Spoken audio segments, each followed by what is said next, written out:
Hello and welcome to episode 6 of the TarPack podcast. And starting out for this episode, we're going to start out with NC State versus Virginia review.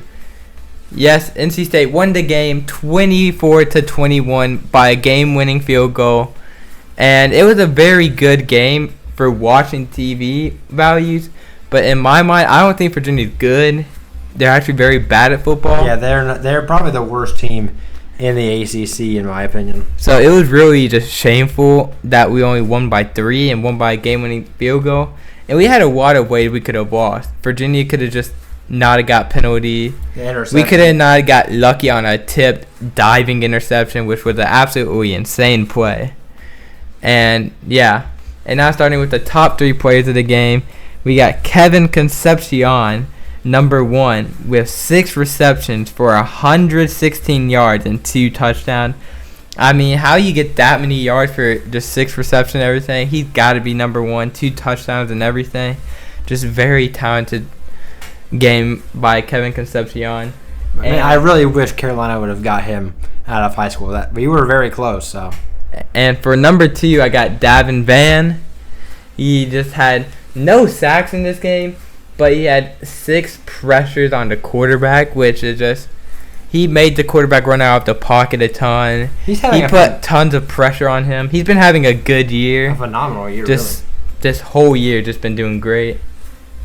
And then I got Aiden White. He got an interception and allowed 0 yards. When you allow 0 yards and get an interception, that just shows that you were just doing a great job on defense. No one was open, the person you're guarding.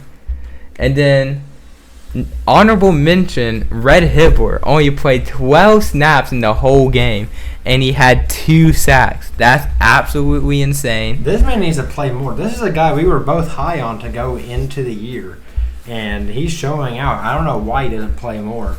I mean, he does 4 sacks in the season? Has played 60 snaps maybe? Goodness, he's been balling. Yeah, he needs to play way more. We got to change that. And now, that is my review of NC State versus Virginia. And now we're going to the game on this Friday, NC State versus Louisville at Carter Finley Stadium. Yes, it's blackout and everything. And, very excited for this game. And starting out for the QBs, I just want to add real quick, blackout, it's a cool thing. I don't know why this game is on a Friday. That's honestly kind of a shame because a blackout would be a really cool Saturday night game. But I guess it will get more views likely on being on a Friday. So, but yeah, blackout's always a very cool experience. Yeah, and starting out with the quarterbacks, we got Brennan Armstrong and Jack Plummer. I'm going to give this to Jack Plummer. He had been having a great year, especially the game against Boston College. How many touchdowns did he have against Boston College? I think it was 6. I'm pretty sure it was 6. I mean, that's just absolutely insane. This man had been throwing tons of yards and everything. This Louisville offense is very good this year. So I'm going to give this to you, Jack Plummer. And now to the running backs. Jordan Houston is no longer on NC State. That's a shame. Very shame of that. And, we got Jordan is a baller. Jawar Jordan, just absolute baller. This is his stats this year. This man has 50 carries for 478 yards and 6 touchdowns. He averages 9.6 a carry. That is elite. I mean, that one player alone, I think, is better than our whole running back core. That's pretty much. That's pretty much like a first down every time he touches the ball, pretty much. Yeah, and I mean, honestly, most of the other Louisville running backs are probably better than our own. So I'm definitely giving this to Louisville.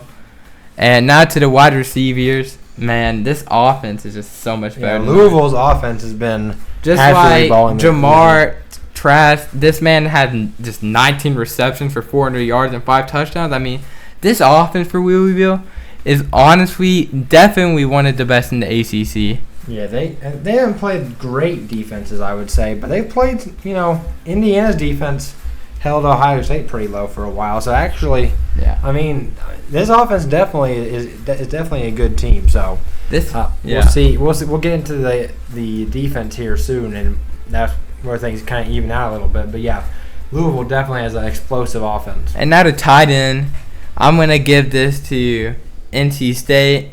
Now Louisville, their offense is obviously just better than ours, but obviously for tight end. I mean, I absolutely love. I still love NC State's tight end room.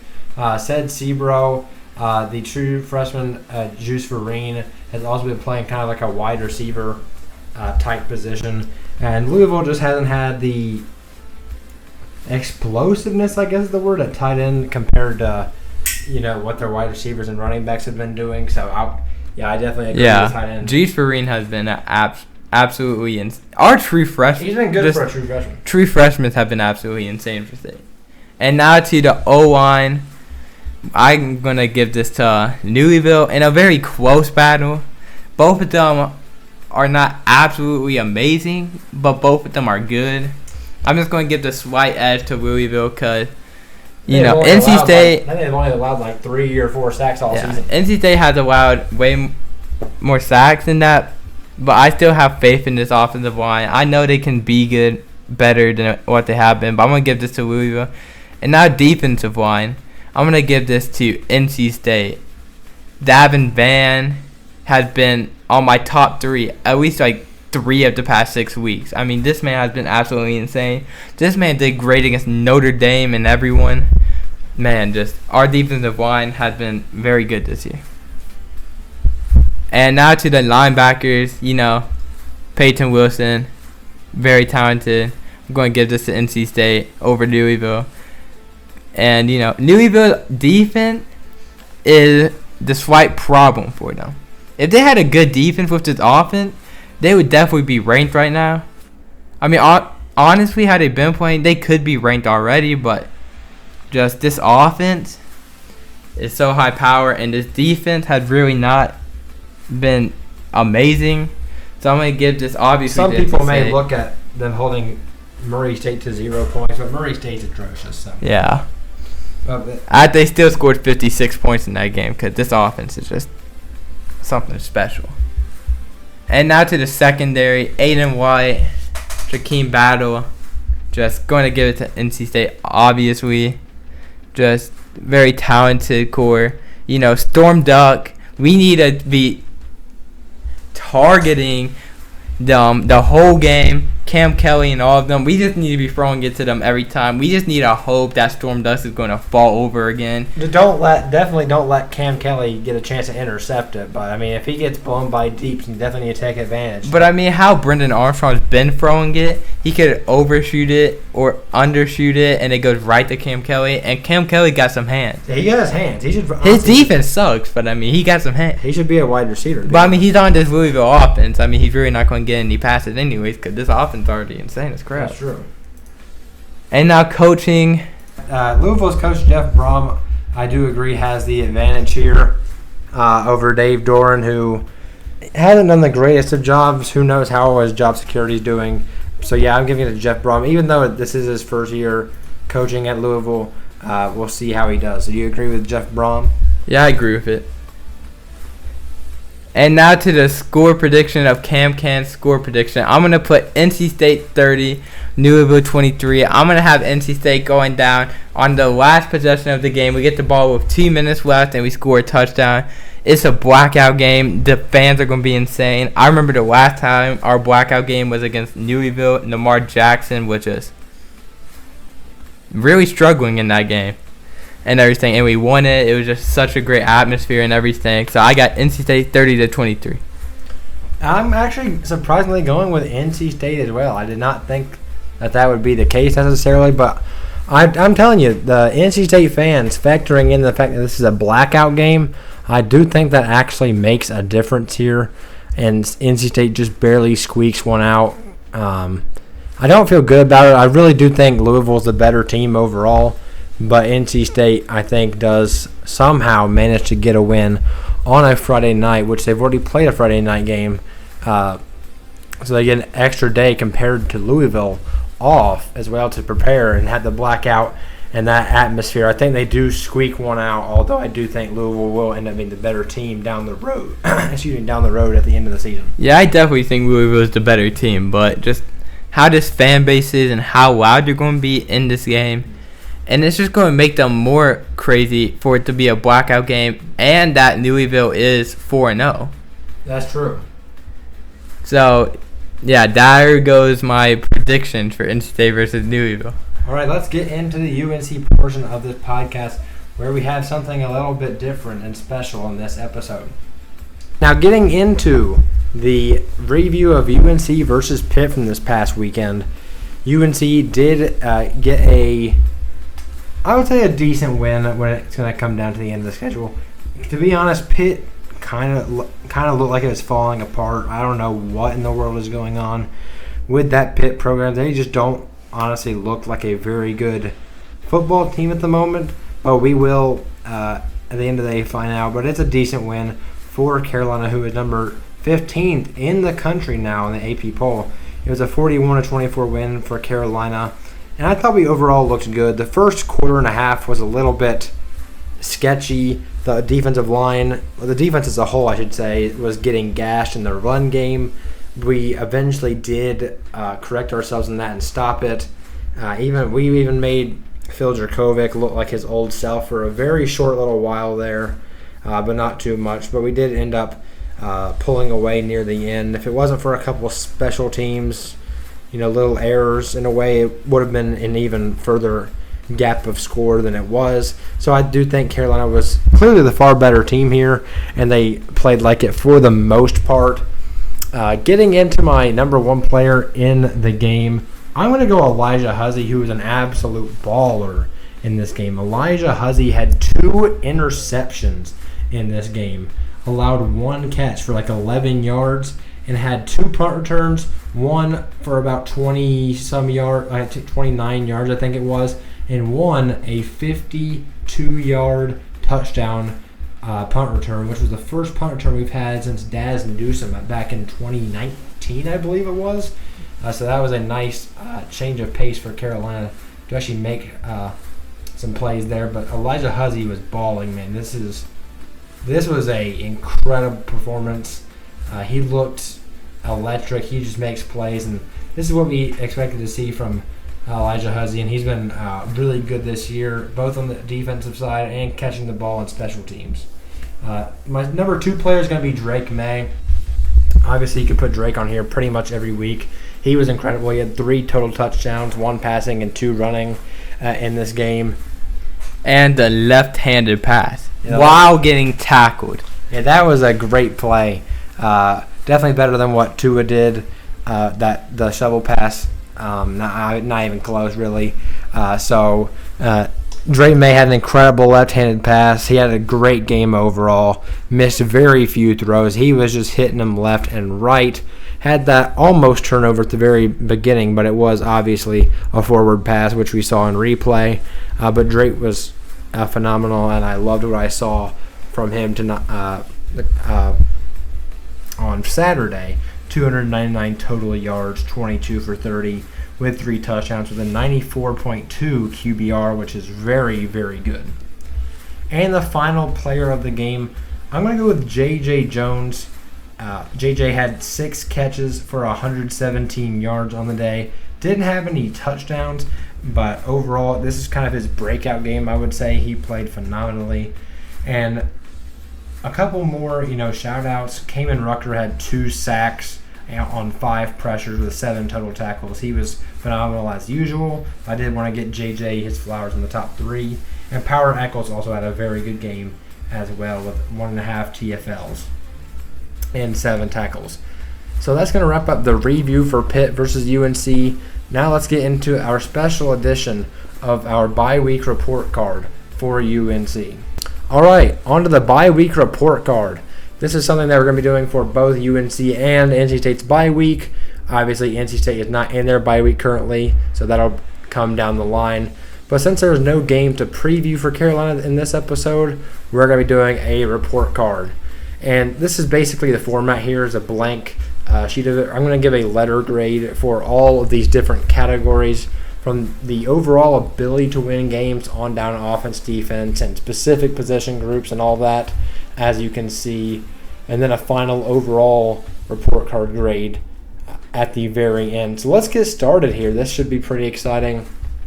Ability to win games. And when I say that, this is factoring a few different things here. Mainly the fact that when the game matters the most, how big are the plays that you're making? That's part of it, and as well, just overall the record and how things have gone so far as the win-loss column is overall concerned. So obviously this category is going to be an A. This category, Carolina has had a few close games. Mainly the App State game's a little worrisome, but they did figure out a way to win, which is a big plus in this category. So that's going to be an A, and obviously we are 4-0, looking good, so that's a good start there. Offense, a B+. A lot of people would probably expect that to be higher, but I don't know how much that would be the case because, our offense has been really good, but it can be better. You see places where this team can grow on the offensive side of the ball, so that's why I'm going to have a B+ here. Defense overall, it's going to be a B-, which is a huge step up from where it's been. They haven't played the most electrifying offenses. South Carolina's offense, I do think, is really good, but outside of that, not too much electricity as far as the offenses that they've played. But for me, the biggest difference has been the clutch time defense. When it's mattered the most, this defense has bowed up and played very well on the defensive end. And I think that's deserving of being a B+, although they could get more pressure on the quarterback. They could cover a little bit better and all that stuff. They can stop the run better. But the clutch defense really raises their grade here. QB play. Drake May is an A+ player. Let's not get twisted. But I'm going to go with A- for QB play because I would be selling Drake short to say that he was playing to the best of his abilities so far in every game this season. So I'm going with A- because obviously there's room to grow. Few more turnovers than you'd like to see, but he's been fantastic as usual. Running back, I'm going to go with a C+. It hasn't been consistent. O'Marion Hampton's had a good year. He has like 6 touchdowns and had a monster game that kept Carolina in it against App State. But overall, it just hasn't been consistent for the running backs, and obviously the O-line factors into part of it. But the ground game hasn't been consistent. That's the main reason. I have a C+ here, which is still above average, but I would like to see that improve down the stretch of the season. Wide receivers, obviously, you'd love to have Tez Walker here. But I'm going to still give it a B. Hasn't been too many drops. There have been, a fair share of them. But with Nate McCollum coming back as well, there's a really talented group there, and a group that can definitely make plays, and they've shown to do that so far. This group had the ability to be an A+ with Tez, but right now it's sitting at a B.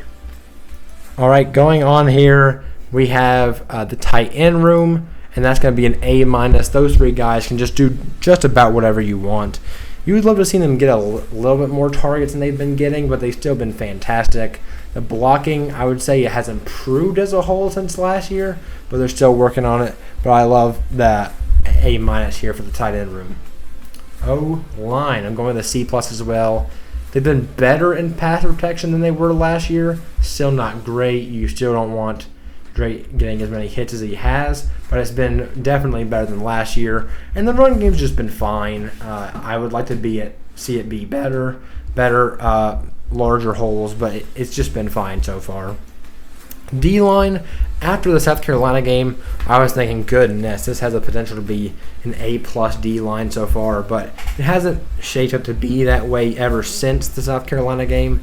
So I am just going to go with a B-. It's been more of an average defensive line besides that first game. But we'll see where it continues from here. I do like the talent overall, and the run defense has been hit or miss, so we'll see where it goes. Linebackers, 2 of the best players in the country, Ced Gray and Power Echols. They've especially picked up in the past 2 games against Minnesota and Pitt. They were phenomenal, and they were really good against their other games as well. So I like an A- here. DB play is something that's been terrible for Carolina recently, but a C+ right now. Special teams play has been okay, but almost cost us against App State, so I like a C+ here. Coaching, I'm going to be giving a B. Still think this is one of the best coaching staffs in all of college football. So overall, I'm going to give it A-. I'm proud of the guys so far. 4-0 start. I'm looking forward to what they do from here on out. So I thank you guys so much for watching today's video. Please like and subscribe and leave us a comment about your score predictions and how you think UNC and NC State have done so far. And we will see you guys in the next one. Go Heels. Go Pack.